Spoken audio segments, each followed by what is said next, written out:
I got a good one. I just read this book, The Creatures of Jekyll Island. Man, listen. Welcome back, conspiracy enthusiasts, to another episode of the American Conspiracy Podcast, where the truth is as slippery as a grease pig at a White Tea County Fair. Today, we'll dive into the deep, dark depths of a conspiracy so twisted, it makes your family reunion feel like a tea party. Grab your tinfoil hats, and let's get down this rabbit hole. We're going to go down this rabbit hole. You hear me? Picture it. The year is 1910.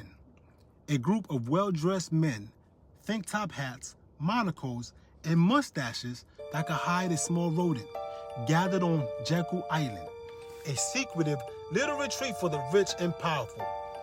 They're not there to sip tea and discuss the weather like I am. Oh no, they're plotting something more sinister. The creation of the Federal Reserve. Now you may be asking, why the secrecy?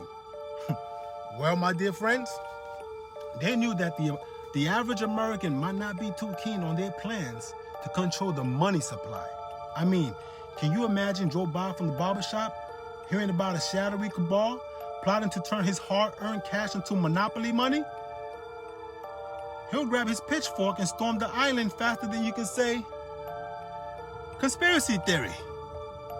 There's nothing conspiracy theory over here. It's all conspiracy, baby. Now, fast forward to the Great Depression. The economy's crashing harder than a toddler on roller skates. So what do the lawmakers do? They decide to get rid of gold and silver and back the dollar with, drum roll please, the labor of the American people. Yes, folks, your sweat and tears became the new gold standard. Talk about a heavy burden. No pressure. Imagine this. Your birth certificate is not just a cute keepsake for mom. It was more like a golden ticket to a lifetime of slavery. Congratulations, kid. You're officially a government informant, and your labor is now collateral. Makes for a great gift for baby shower, right? Doesn't it? Where's my gift? Now, only your mama can accept that. She made that decision when you was getting born, all right? With that being said, let's continue. And here's where this gets really, really sillier. With the whole economy running on labor, we enter the delightful cycle of debt. Picture capitalism as a hamster wheel where everyone is running like mad but getting nowhere. Meanwhile, the Rockefellers, Rothschilds, and JP Morgan Chase of the world are sitting back like a cartoon villain, twirling their mustaches and counting their money, while the rest of us are trying to figure out how to pay our bills with exposure and good vibes. Anybody having good vibes over here? Good vibes? Now, what's the purpose of human life in this grand scheme, you ask? Well, it seems to boil down to being sold for capital. That's right, folks. We're basically living in a giant flea market where our humanity is up for grabs. Step right up. Get your human beings for a steal. Anybody? Anyway, and let's not forget the constant cycle of hardship.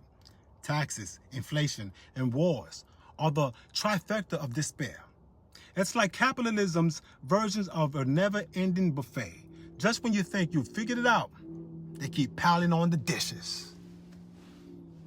I ain't trying to clean no dishes, but they keep piling that bitch on, don't they? So, how do you find our way out this dark, comedic mess? How do we find our way out? I say it's time to take back our sovereignty. We need to educate ourselves, support local businesses, and advocate for change. Let's become the heroes of our own story, armed with knowledge and keen sense of humor. We gotta laugh at this shit, because they got us. Got him! In the end, it's all about reclaiming our freedom and dignity. So let's band together, laugh in the face of tyranny, and remember, the currency of America isn't gold or silver.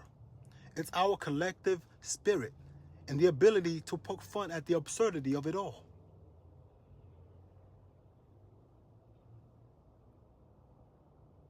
That's all, folks, for today's episode of American Conspiracy Podcast.